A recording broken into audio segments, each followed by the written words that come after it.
नमस्कार student, RO medical academy के अंदर आप सभी का हार्दिक स्वागत एंड हार्दिक अभिनंदन। देखिएगा, सीवीएस सिस्टम के अंदर मेनली अपन हार्ट और ब्लड वेसल्स की स्टडी करते हैं।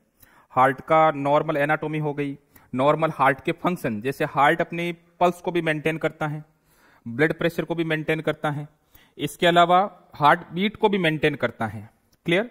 इसके अलावा ब्लड वॉल्यूम को भी मेंटेन करता है। Like in case of hypovolemia heart अपनी रेट को बढ़ा लेते हैं। तो सबसे पहले अपन बात करते हैं हार्ट के अंदर पल्स की। किसकी बात करेंगे बेटा? पल्स की। तो देखिएगा, सबसे पहले आती है इसके अंदर पल्स। अब अगर मैं आपसे बोलूं कि सर पल्स क्या होती है, व्हाट इज पल्स, तो पल्स का सीधा सा मतलब है लेफ्ट वेंट्रिकल से जैसे ही ब्लड आपके अरोटा में आए, किस में आए? अरोटा के अंदर आए, तो आर्टरी के अंदर अल्टरनेट रिकॉइल होना, एक्सटेंशन होना, रिकॉइल होना, एक्सटेंशन होना, इसको अपन क्या बोलते हैं? पल्स बोलते हैं। और नॉर्मली जो बच्चे के अंदर पल्स चेक की जाती है वो एपिकल पल्स चेक की जाती है। ये भी क्वेश्चन बनता है कि न्यूबॉर्न बेबी के अंदर आपको पल्स चेक करना है तो कौन सी पल्स चेक करोगे? रेडियल पल्स करोगे, अल्नार पल्स करोगे, एपाइकल पल्स चेक करोगे, या फिर ब्रेकियल पल्स चेक करोगे? तो मोस्ट जो एक्यूरेसी देती है वो अपने को कौन सी पल्स देती है? एपिकल पल्स देती है। कौन सी? Apical pulse. और एपिकल पल्स को चेक करने के लिए पूछा जाता है कि स्टेथोस्कोप को कहां रखोगे?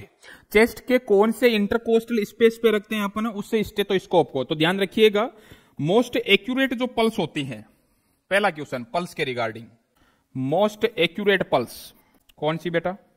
Apical pulse. एपिकल पल्स, ठीक है सर। साइट क्या रहेगी बेटा इसकी?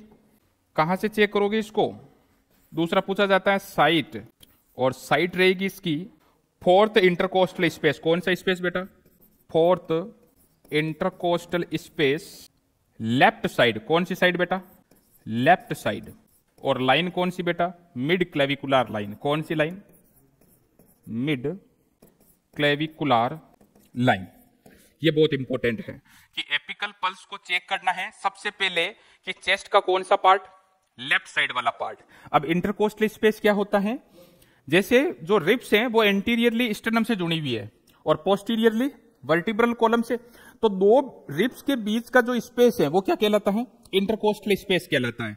तो चौथे इंटरकोस्टल स्पेस लेफ्ट साइड पे आपका क्या जाएगा? स्टोथ रखना है, स्टेथोस्कोप रखना है। और ये आपकी कौन सी बोन है? क्लेविकल। क्लेविकल एक मात्र ऐसी बोन है जो आपके हॉरिजॉन्टली इस प्रकार से प्रेजेंट रहती है, कभी भी वर्टिकल नहीं रहती है। बाकी सारी बोन आपकी वर्टिकल प्रेजेंट है, एक ऐसी मात्र बोन जो हॉरिजॉन्टल प्रेजेंट है। कौन सी? क्लेविकल। तो क्लेविकल को दो भागों में डिवाइड करना है। और मिड क्लेविकुलर लाइन, ये आपकी कौन सी लाइन है? Mid clavicular line. ये एक्सिला, ये एंटीरियर एक्सिलरी लाइन, ये मिड एक्सिलरी लाइन, ये आपकी पीछे की तरफ पोस्टीरियर एक्सिलरी लाइन। तो लाइन आपकी मिड क्लेविकुलर रहेगी, लेफ्ट साइड रहेगी, और फोर्थ इंटरकोस्टल स्पेस पे आप जैसे स्टेथोस्कोप का डायफ्राम रखते हो तो अपने को एक पल्स सुनाई देती है जिसको अपन क्या बोलते हैं? एपिकल पल्स बोलते हैं। अगर ऐसा पूछ ले कि बताइए अडल्ट के अंदर एपिकल पल्स को कहां पे चेक करोगे, तो फिफ्थ इंटरकोस्टल स्पेस। कौन सा स्पेस? फिफ्थ। न्यूबॉर्न के अंदर फोर्थ इंटरकोस्टल स्पेस, और इन अडल्ट के अंदर दूसरी अपन बात कर लेते हैं अडल्ट की। कभी कभी अडल्ट का भी पूछ लेते हैं वो। तो अडल्ट के अंदर जो साइट रहेगी बेटा वो रहेगी आपकी fifth intercostal space. Fifth intercostal space, left side, left side, mid clavicular line. कौन सी लाइन? Mid clavicular line.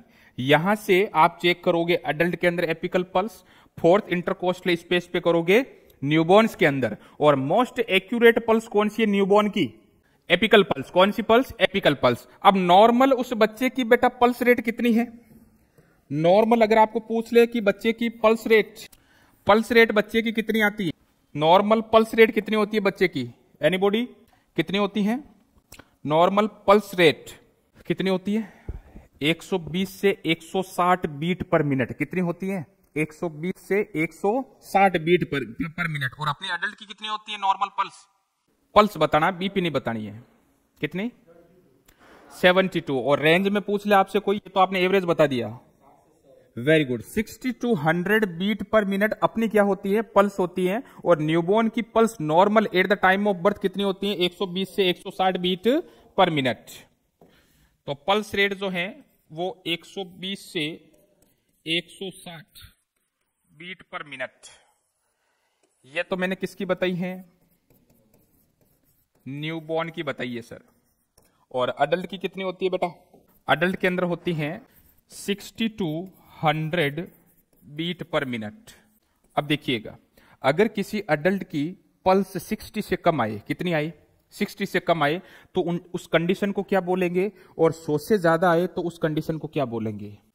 100 से ज्यादा आए तो उस कंडीशन को टेकीकार्डिया बोलेंगे, और 60 से कम आए तो उस कंडीशन को ब्रेडीकार्डिया बोलेंगे। क्या बोलेंगे बेटा? ब्रेडीकार्डिया। तो अगर पल्स जो है, if pulse less than 60 beat per minute, तो इस कंडीशन को अपन ब्रेडीकार्डिया बोलेंगे। If pulse more than 100 beat per minute, तो इस कंडीशन को अपन क्या बोलेंगे? टेकीकार्डिया बोलेंगे सर। क्या बोलेंगे बेटा? टेकीकार्डिया। तो यहां पे सर एक बात तो मुझे पता चल गई। क्या? जैसे जैसे उस बच्चे की एज बढ़ेगी वैसे वैसे पल्स कम होती जाएगी, यानी कि pulse is inversely proportional to age. Age बढ़ रही है, पल्स क्या हो रही है? कम हो रही है। तो ये रिलेशन आप यहां पे लिख सकते हो कि सर एज और पल्स का रिलेशन क्या है? पल्स जो है वो इनवर्सली प्रोपोर्शनल टू है किसके? एज के। जैसे जैसे उस पर्सन की एज बढ़ेगी पल्स जो है वो कम होती जाएगी। इसलिए न्यूबॉर्न बेबी के अंदर पल्स आ रही थी सर जी 120 से 160, लेकिन अडल्ट की बात करें तो पल्स कितनी आ रही है? 60 से 100 आ रही है सर। और एवरेज अगर अपन बात करें तो 72 बीट पर मिनट आ रही है। क्लियर? चलिए, पल्स के बाद में अपन बात करेंगे उस बच्चे के ब्लड प्रेशर की। किसकी बात करेंगे? ब्लड प्रेशर की। Next one, blood pressure. अब बेटा ब्लड प्रेशर क्या होता है? कोई आपसे पूछ ले कि what is blood pressure? Yes, blood pressure क्या होता है?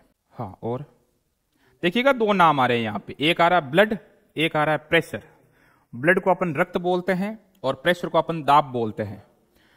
तो सर रक्त के द्वारा उस धमनी की दीवार पे लगाया गया प्रेशर क्या कहलाता है आपका? ब्लड प्रेशर या फिर रक्त दाब कहलाता है।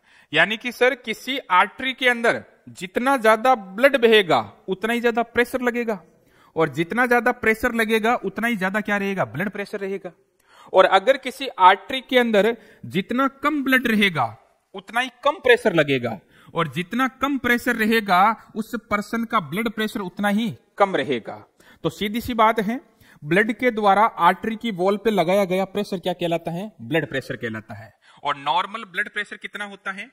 120/80 mm of Hg। Blood pressure की जो यूनिट होती है वो कौन सी होती है? mm ऑफ Hg होती है। तो नॉर्मल ब्लड प्रेशर, और चूंकि पीडियाट्रिक्स पढ़ रहे हैं तो इन न्यूबॉर्न बेबी